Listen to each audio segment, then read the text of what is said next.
চলে এসেছি আরও একটা সহজ রেসিপি তোমাদের সাথে শেয়ার করবার জন্য। আর আজকে কিন্তু আমি বানাতে চলেছি দারুণ একটা স্ন্যাক্স রেসিপি, যেটা কিন্তু কয়েকটা সামান্য উপকরণ, মানে ঘরোয়া কয়েকটা সামান্য উপকরণেই বানানো যায় ঝটপট, আর খেতে কিন্তু সত্যি খুব ভালো হয়।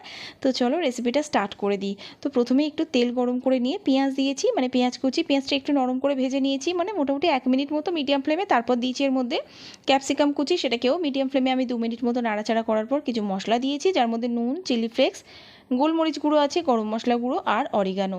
ব্যাস এটাকে দেওয়ার পরে কিন্তু বেশ কিছুক্ষণ আমি এইভাবে নাড়াচাড়া করেছি। ব্যাস সবজির কালারটা চেঞ্জ হয়ে গেছে, তো সবজিটাও কুক হয়ে গেছে, ওটাকে সাইডে রেখে দিলাম ঠান্ডা হওয়ার জন্য। অন্যদিকে একটা বাটির মধ্যে দেখো সেদ্ধ আলু নিয়েছি, যেটাকে একটু ম্যাশ করে নিলাম। নেওয়ার পর এর মধ্যে কয়েকটা মশলা দেবো, যার মধ্যে প্রথমে দিয়েছি নুন, চিলি ফ্লেক্স, গোলমরিচ গুঁড়ো আর অরিগানো।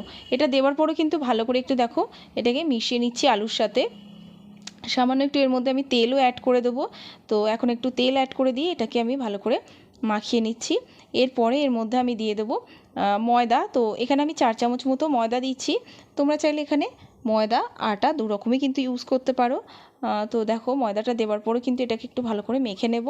সামান্য একটু নুন আমি অ্যাড করলাম, যেহেতু ময়দাটা দিলাম, একটু নুনটা কম হতে পারে, সেজন্য নুনটা দিয়ে এটা মেখে নিয়েছি। তো এর থেকে আমি ছোটো ছোটো করে ভাগ করে রেখে দিচ্ছি সমানভাবে সবকটা। তো নেওয়ার পরে দেখো এদিকে এবার এক একটা ভাগ থেকে আমি একটুখানি স্মুথ করে নিচ্ছি ভালো করে। তো নেওয়ার পরে দেখো হাতে একটু চ্যাপটা করে নিয়ে ওই যে সবজিটা বানিয়েছিলাম, তো সেটা দিয়ে দিলাম। ঠান্ডা হয়ে গেছে, আর তার সাথে একটু চিজ দিয়ে দিয়েছি। ব্যাস এটাকে এবারে পুরোটাই কিন্তু মানে বন্ধ করে দিয়ে এইভাবে একটু রাউন্ড শেপ করে নিয়েছি। যে কোনো শেপ করা যেতেই পারে, তো এখানে করে নিলাম। আর এরমভাবে যদি অসুবিধা হয় সামান্য একটু তেলও কিন্তু হাতে একটু মানে গ্রিস করে নিলে আর ব্যাপারটা একটু স্মুথ হয়। তো দেখো সেমভাবে আর একটা নিয়ে এরকমভাবে হাতে চ্যাপটা করে নিয়ে তার মাঝখানে ওই যে পুরটা বানিয়েছিলাম সেটা, সাথে একটু চিজ দিয়ে এইভাবে একটু রাউন্ড করে নিয়েছি। ব্যাস এবার তেলটা গরম করে এটাকে ভেজে নিচ্ছি। তো প্রথমেই কিন্তু আমি গ্যাসটা জোরে দেবো না, তাহলে পুড়ে যাবে। তো লো টু মিডিয়াম ফ্লেমে প্রথমে একটু বেশ কিছুক্ষণ এইভাবে ভাজবো। বেশি দেরি লাগে না, খুব তাড়াতাড়ি হয়ে যায়।